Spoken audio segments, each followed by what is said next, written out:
Good morning, everybody. Happy Friday. Beautiful Friday. The Friday of all Fridays. Because today is the first day of the rest of your life. And that is so true. Yesterday never happened. I mean, it did, but it didn't.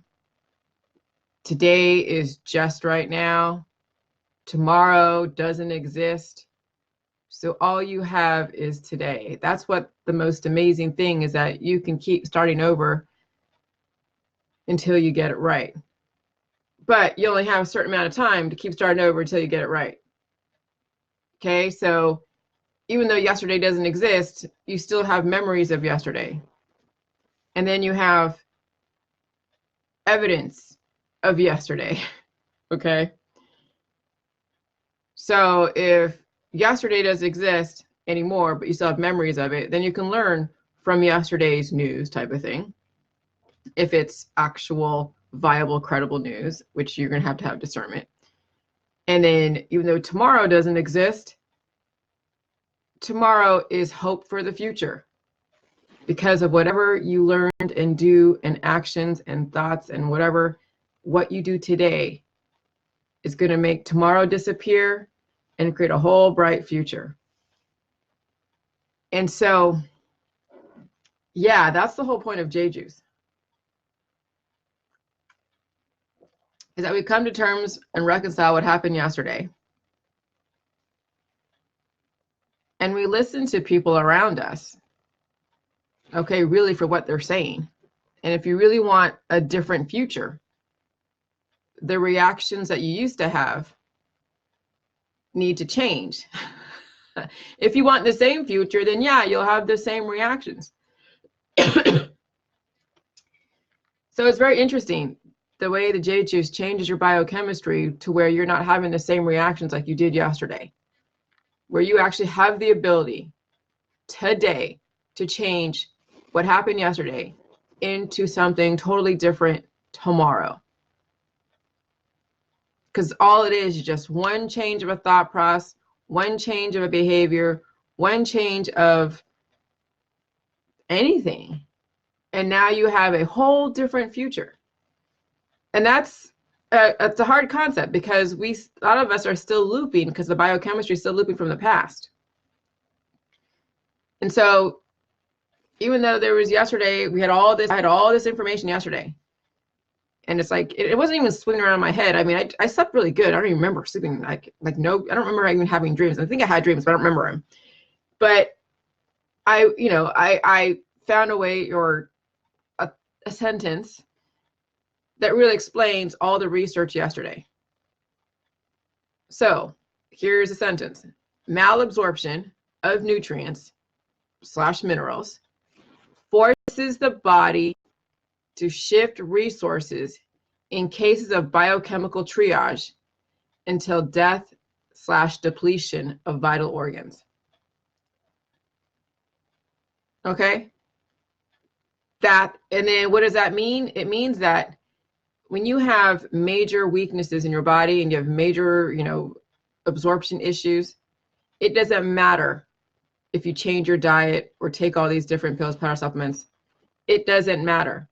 Because what's going to happen is when your body's going through all these different triage types of emergencies, and some you'll know about because you'll have symptoms, others you won't know about because the body was able to repair it before it actually came to surface. The body's going to shift the resources. And some people have very soft bones, like babies, and so they can't afford to have too much triage going on in their body because they don't have enough minerals. They don't have enough nutrients in their body to really help them deal with the triage and the issues in their body. So that's why that's why there's a lot more, babies that have issues or die, because they're already born at a deficit. There isn't enough resources in their body to help them. Okay. So if you grow up in our society, you're like doing amazing. Now you have a chance every single day to change your future and to change your current situation. So when the body in our society grows up and the bones are relatively strong and the organs are okay, fine, and the systems are okay, And then you have weaknesses because you're always going to be walking into environments that are going to upset the homeostasis, or you play sports. I mean, my God, the athletes, they're going to be sustaining many weaknesses that the body has to triage. And yeah, you can manage symptoms with all the different things out there. But really what the issue is with people who are aging with cancer, disease, and chronic illness, and regardless, is the malabsorption of the food supply, which means that the body is going to keep stealing resources from all the systems to go and take care of that issue until the resources get depleted from vital organs. Because how much can you steal from a vital organ before it doesn't have any more resources to keep going? That's what it really comes down to. I mean, when you know, if your intention is to put your kid through college and you have this huge account, and then a person loses their job and they have to go pay the mortgage, that whole future, that whole notion of paying for your kid's college is out the window, because now you keep having to pay the mortgage because the economy took a downturn. You can't find a job. And that huge savings for your kid's college is now looking really good. And then there you go. You start taking resources to go and take care of a deficit until there's nothing left in that college account. So the kid can't go to college, or they can go to college, but they have to go get a student loan and take on debt, which, hey, people do it. Or they have to go and work and pay for their own college. Okay. But when it comes to the human body, when you keep stealing resources, because you're not absorbing and you're not then taking on reserves, because that's what the whole J juice is. It not only takes care of the weaknesses, so the body isn't stealing resources from different parts of the body, but it also gives you reserves. When people are vegans and vegetarians, so skinny, and they're only eating vegetables and raw fruits, and that's it. Not only do they have malabsorption, but they're starving themselves and they're torturing themselves. And they're happy about it. That's what the crazy thing is about in our society, is that we have people who are starving themselves and torturing themselves and are very happy about it. And then they try to get others to starve themselves and torture themselves, and they make them wrong with saying, oh my God, you're eating meat, or you're doing this, and oh my God, it's insane. So there has to be a way to speak about malabsorption and stealing resources in a very one succinct sentence. And I just did it. Maybe Kevin can make it better. I don't know. But really, truly, it's malabsorption of nutrients and minerals. It forces the body to shift resources in cases of biochemical triage, because that's what happens when you have symptoms, when you have sickness and cancer, when you have, you know, let's say blunt force trauma, you fall down the stairs, you play soccer and the ball hits you in the face. Okay, I've had a lot of different blunt force trauma from playing sports. And then of course, stress and PTSD and domestic violence. And then, oh my God, I mean, and then you're reading your friend's newsfeed and they're posting stuff about animals being tortured and people dying and the whole Trump thing and all the politics. Oh my God. And then people get stressed out. And then this is where the whole thing with the emojis, or they have PTSD and they want to just throw up everywhere, you know?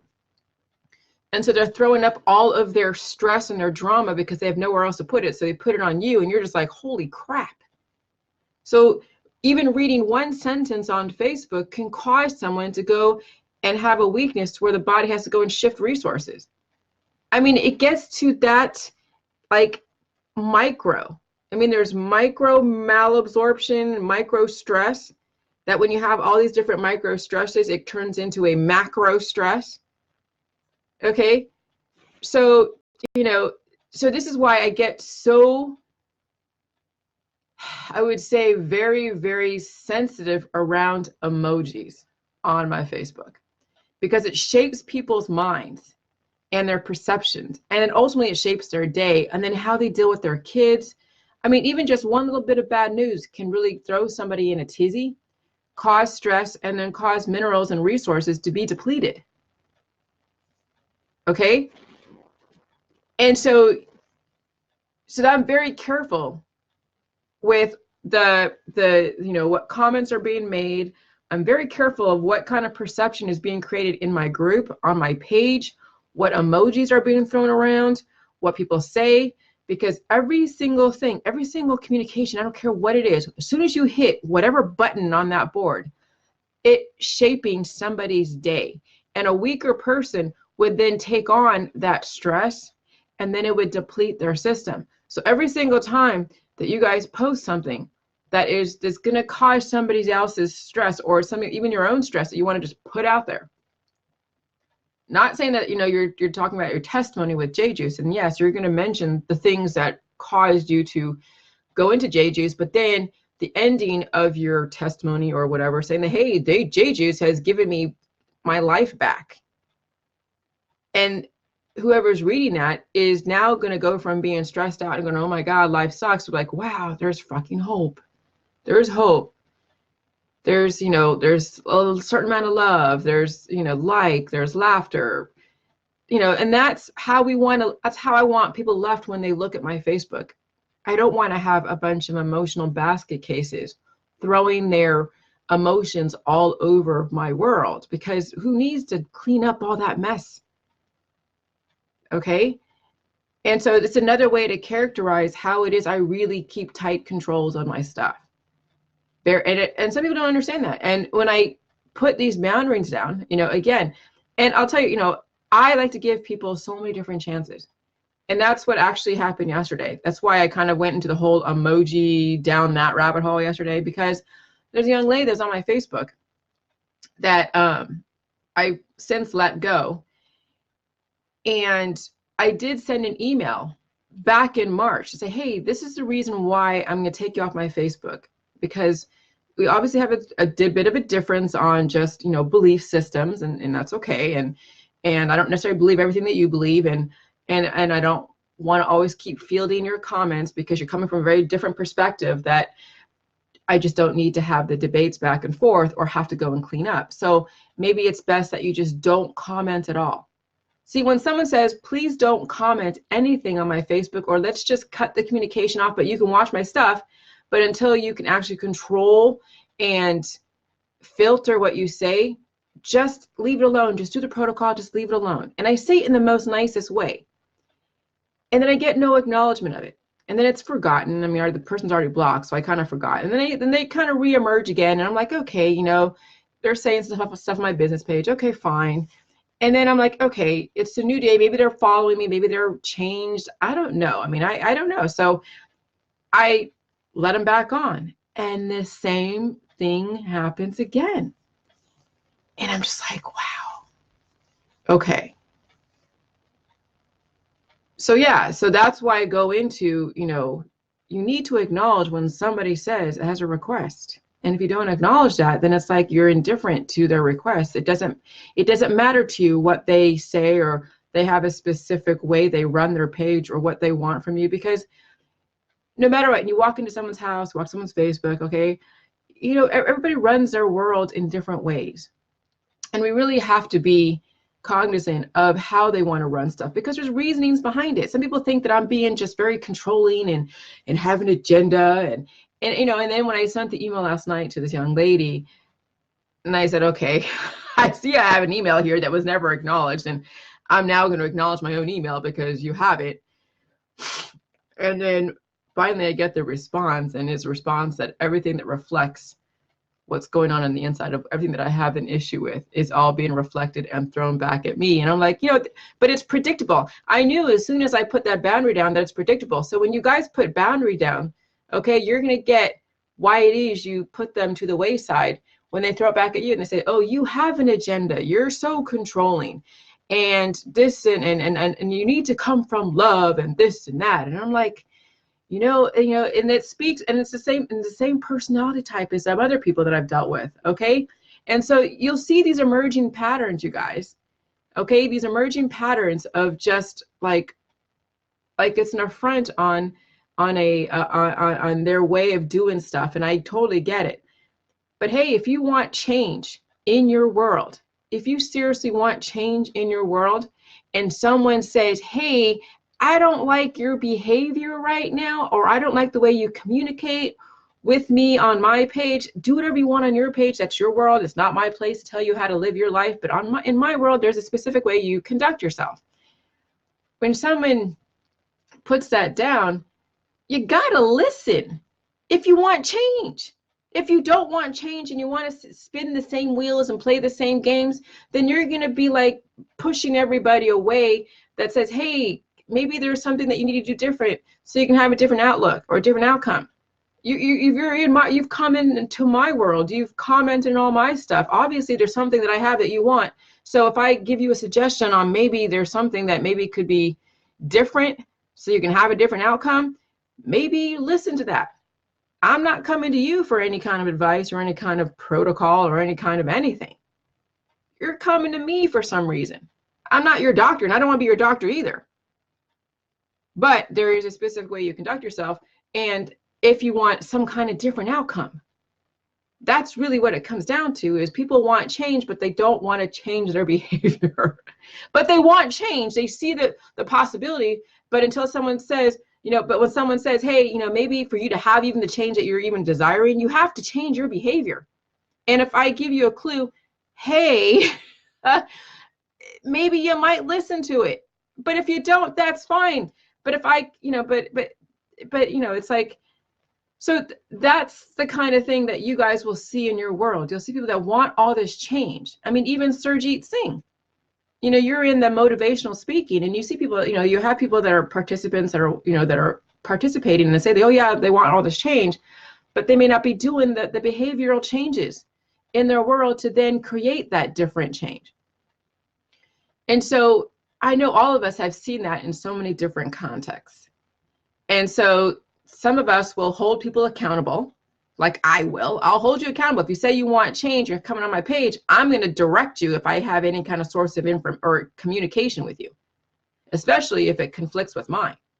Because if I wanted to live your life, then I would be on your page playing your games, but you're on my page playing my games. I set the rules, okay? And you don't have to abide by them, but then you can't be in my world if you don't want to play my game. Because it's all a game. It really is. But it's a game of possibility. It's a game of potential chance, yes. Because the J juice can be very unpredictably predictable. It's a comfortable unpredictability. And the benefits outweigh the negatives, but you have to do the work, okay? And the Julie juice starts with you just abiding by the rules, because I don't mind people emoting. They can go into my group and they can just emote all over the place and just do whatever they got to do, because that's the place for it. My group is the place for you to just get support. Everybody's going through the same stuff. They want to do the J juice. They're going through the healing symptoms. They have a specific day, or they have issues, or they have this happen and that happen, and that's great. We have people in the group that want to support you in your journey, because you have actually bought the book. You have actually put your money where your mouth and says, okay, I want to start the protocol. I want to do the protocol. Here's my receipt. Get me into this group. So everybody in that group knows somebody has an intention to do the protocol. They're not just throwing up and not doing anything to kind of change. Some people in there, are kind of looky-loos, and I can tell by what they post. But some, are looky-loos that don't say anything. Ooh, a white hair just came out. That's good. Don't say anything, which is fine. They're just observing. And I don't care about that. That's fine. I mean, if you want to observe and you don't want to contribute, no big deal. There's no requirement. But if somebody really truly wants to unload, that's the place to do it. Now, it's not private, just so you know. We have people in there that are screenshotting everything that you're saying and taking it somewhere else. But at least, if you're doing it on my page anyways, on my public page of like 6,000 people, then it's not going to be too much of a stretch to go into the group and do it in the appropriate place. So my personal Facebook page is really an informational and a support, because it is a public. It's like a marketing tool. It really is. And I want to make sure that I have a specific perception, and I have a specific type of atmosphere. Because yeah, I mean, when you look at a page that has all these like crazy emojis and people are just so angry and so sad, and so you're like, damn, there's some instability going on this page. And already when you even see an angry face, because it's all psychology. I mean, Facebook is psychological.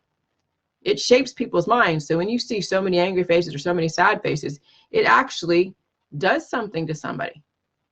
It really does.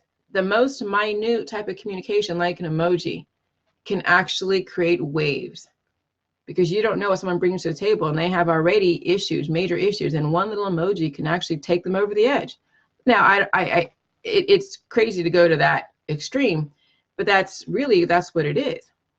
So if we can create an atmosphere of well balance on my page to give people the opportunity to take this information without getting caught up in emotion, then they can then take their whole issue in life and what their desires are, take it into the group and process those emotions in my group.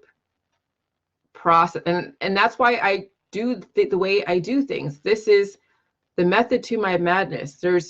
Everything is compartmentalized in the J Juice world. There's a place for everything. Everything has a place. And that's why I have the YouTube and the business page and my Facebook page and the private group, because everything has a place. You know, my trolls have a place to say what they got to say, or new people have a place to just kind of, I don't know, say what they got to say on my business page. And I don't see it too much. You know, Lillian manages that for the most part. So, and I'll see it occasionally, and sometimes I'll like respond, sometimes I don't, because it's not really that big of a deal. Then my Facebook page is more of like a research and development, where I publicly research with people that I work with. Okay. And then when someone really understands and sees that there's value in this, then they take their desires and their intentions, and then they do what they have to do and process all of this in my group. And so, yeah, so that's a place where it's relatively safe, though it's still public. It's still Facebook. Okay. Facebook has everybody and their mother and who knows what intentions. So if you're comfortable with spilling all of your guts on my personal page, then it should never be too hard to go and spill your guts in the group. Okay. So yeah, so that's why I do the things that I do. That's why I may come off like, why is she being so sensitive about emojis? And why is she out talking about all these emotions and sad faces like it's something, you know, so horrible? But I know the power of Facebook. I know the power of Facebook. And you have to really pick apart every single thing that goes on Facebook, because it shapes countries, it shapes societies, it shapes minds and perceptions. And it then ultimately causes someone to have either a great day or a really bad day. And would you want to be the cause of somebody's sadness, or would you want to be the cause of somebody's happiness, or well balanced, or laughter? But I wouldn't want to cause anyone's sadness. I wouldn't want to cause anybody's anger. And so if you feel that that anger and sadness is being triggered by me, then you need to take yourself out. And some people don't know how to set their own boundaries, so I'll set them for you. So it's quite interesting, the psychology behind just even the emojis. Okay. I mean, it really is. So anyway, so yes, one of the revelations yesterday, out of all the stuff that all the emotions and all the different everything, what came out of the actual ultimate product, the prototype, the product was that malabsorption of nutrients and minerals forces the body to shift resources in cases of biochemical triage until death, depletion of vital organs. And when somebody does get a stroke and they survive it, but they're half paralyzed, it means that the body was trying to make sure that the heart or the brain had enough resources to keep you going, but it is going to take from other parts of the body that already sustain weaknesses. And then, yes, you have maybe half paralysis if you already have major weaknesses and depletion of resources in your other 11 different systems. And that's the whole triage, because the heart, the lungs, the brain, the liver are vital organs. Let's look at what vital organs are. because that's what keeps you mainly alive. I mean, people can live without their reproductive organs. They can live without certain organs, but vital organs, they can't live without. Vital organs. So there we go. The brain and the heart, but you can live without your kidneys. You can live without parts of your liver. You can live without even both lungs. You can have one lung. So the humans have 5 vital organs that are essential for, well, you can live with 1 kidney, but if you have 2 kidneys gone, then you have to go to dialysis, but you can still live, but you have to always go to dialysis. So humans have 5 vital organs that are essential for survival. There are the brain, the heart, the kidneys, liver, and lungs. Yeah. So when you have issues in your brain, heart, kidneys, liver, and lungs, and so you have a heart attack, guess what? The body's going to steal from other reserves. Okay? And so when you survive a stroke, when you survive a heart attack, it means that you had enough reserves to keep you going. When somebody is pregnant going through like a stroke or a heart attack, the body had enough minerals that were able to come to surface to take care of that triage, that weakness. So the lady on Dr. Phil, says, oh, I got a stroke from J juice. It saved her freaking life. And she doesn't even know it. And America doesn't understand that when you have heart attacks, when you have strokes, when you have any kind of symptom, your body found ways to take care of it on its own. The body has its own healing process because you've built up enough reserves to keep you going. However, one day those reserves are going to get depleted. And that's why we now need to bring J juice, because people are born with so many issues that the body's in constant triage. And it's always constantly stealing resources from every part of the body until there's no more resources left in their vital organs. And then they stroke out and shut down, or they have a heart attack and shut down. Or they have a major liver attack or who knows what. But that's how you have to see what the J juice, and that's why you have to understand just even a simple Facebook emoji can put somebody over the edge. What is it? The butterfly effect? Emojis are the butterfly effect. What the butterfly flaps his wings over here will affect storms over there, because everything is connected. Everything is connected.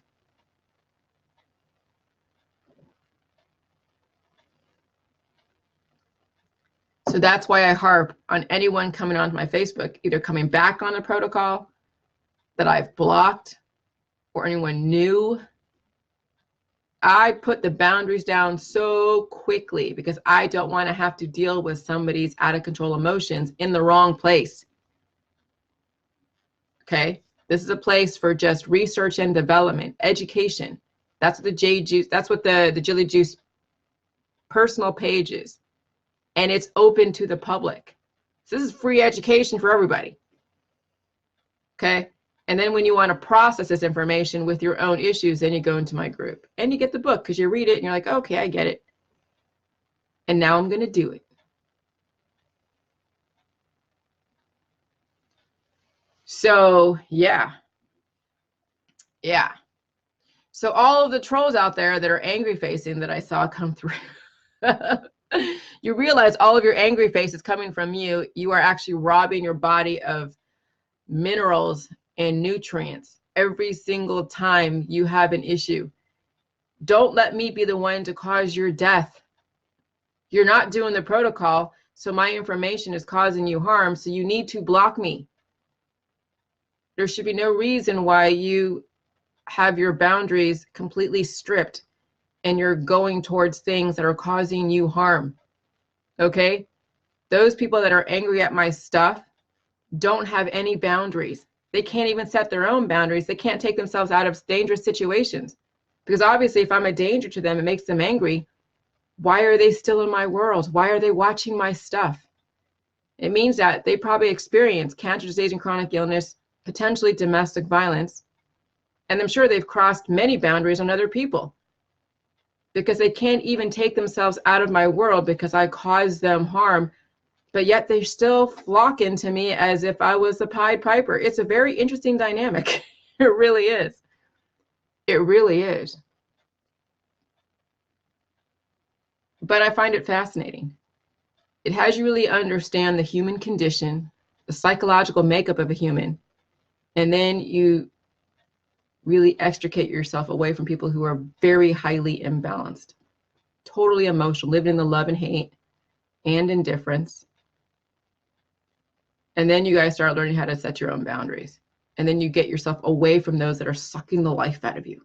Because there are those that will suck the life out of you, believe me. But you got to know how to set your boundaries.